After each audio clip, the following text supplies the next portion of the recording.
Hey there, everybody. Thanks for joining me for another one-man review. Today I'll be taking a look at the second volume of Epicenter Comics Alvar Masterwork Edition. This is a four-volume edition that collects the Alvar series by Carson Grubaugh and Enrique Breccia, the son of Alberto Breccia, who is a comics master in his own right.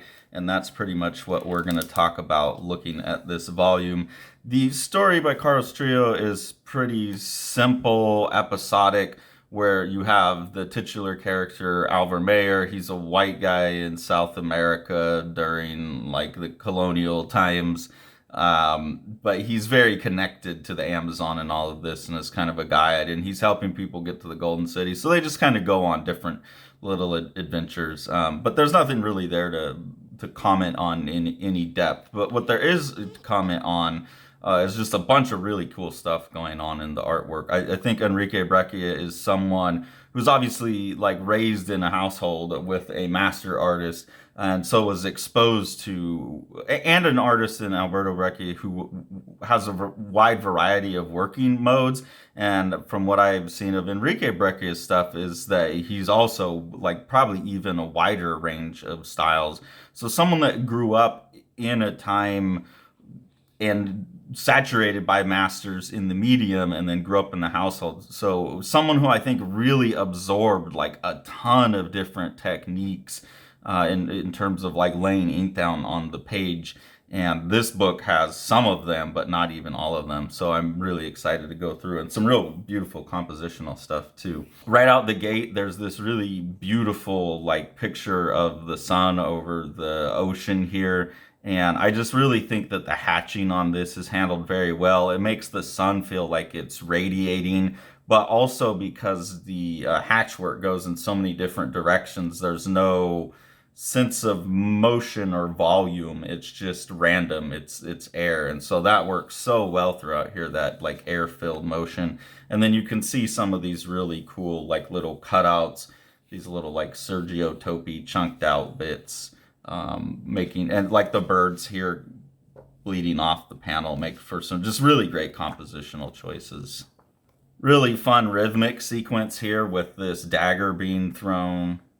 And then throughout, you can see some of the influence from Sergio Topi and people, Dino Battaglia, who compose like that with the big cutouts of white. Really, really love this kind of open, airy composition, and this book is full of them. Here you've got, they finally reached the city of gold. This is a wonderful drawing of this like Pueblo-esque city in South America, where they've been searching for since volume 1. And they're gonna encounter some things here.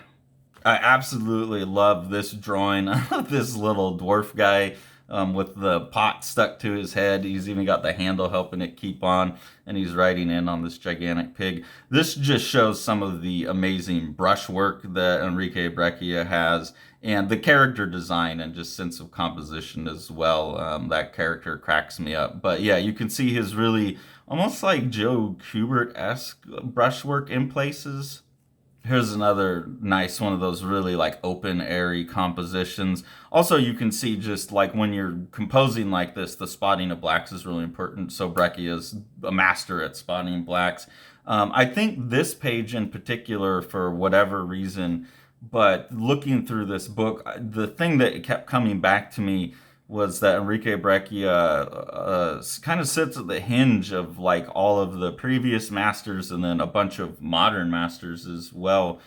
So when I'm looking at his work, I'm seeing like a link between those people, like his father, Sergio Topi, Dino Battaglia, then leading into like the more stylized stuff, like looking at a drawing like this, looking at the big spotting of blacks.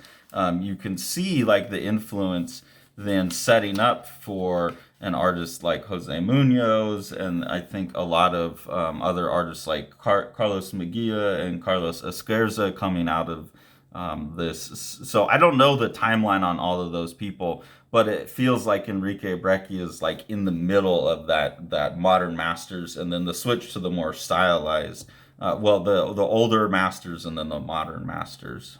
Really cool little cross panel tangent here that I noticed. That's a fun little thing, like having the stem of this flower come down and then line up with the negative space of the tree on this lends just some compositional continuity to the page. There's a lot of stuff like that, like this line here of the leaf comes down and turns into the branch on that page.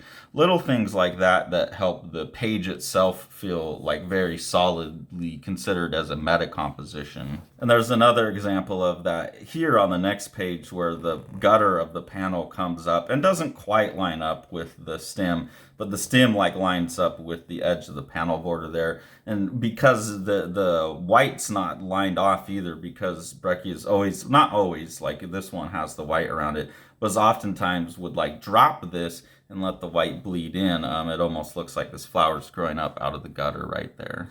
And then a page like this is just such beautiful meta composition across the whole page. When I was looking at it, I did a little sketch here of kind of how the composition works, where you have like this character here, and then it comes down and you have this character here making a circle with the note, and then it kind of hangs, and then the composition comes down on two sides. You have this second like half circle here, and then you have this chunk here, which is held together by the cross panel kind of tangent of the border of this. And then you have these two things held by this connection to these big chunks here. So there's like this big, it's almost like a weight that's holding these two there. And the whole thing comes off looking almost like an Alexander Calder sculpture was the source. I mean, when I'm like looking at this, it looks like an Alexander Calder mobile. So just seeing like that type of compositional strategy throughout the book, where it looks like Enrique Breccia is looking at some of the most non-representational fine artists who are really playing just purely with composition for compositional strategies. Really interesting. But this one with the Alexander Calder kind of, I'm sure that's not what it is. That would be a hell of a leap. But it feels like an Alexander Calder piece is hanging out underneath the content of that page. This page has some of that kind of stuff as well, like where you have the clash of the two swords here, and then this sword pointing up, so it makes like a Y shape, and then you have the swords pointing here, and there's just a lot of like subdivisions on the diagonal created by the swords, or like here where you've got something like that. So again, it has this kind of abstract Alexander Calder like mobile feel to it. The blade coming in here, this would have been a really cool place to let that white border bleed actually and carry across. So this sequence especially has just a lot of cool stuff. The door here looking like the sword kind of balancing the panel above it. Really a lot of nice visual resonance. And then when the camera swings around the side and you see that door from the other side, you get a very like Moebius in the desert with his bunker kind of look here. And that's the other thing I'm talking about, is like you see someone who is a master who has consumed so many other masters and synthesized them. It's a really beautiful thing to look at. And then on a page like this, I see a bunch of influences going in a totally different direction, especially with like these pieces here that don't have much black in them at all. It very much looks like a Walt Simonson, or like when Jim Lee goes to draw something that has energy, some Frank Miller, some John McCrea. Like I see a lot of that in here as well, in the way that the hatching's used in these sequences. Another piece with the sword here that's got a nice rhythm on it. This reminds me a lot of Giacomo Balla's. There's a piece where he's got the hand of a violinist playing a violin, and it's got this very futurist use. This looks very futurist to me, this futurist use of like motion in two dimensions.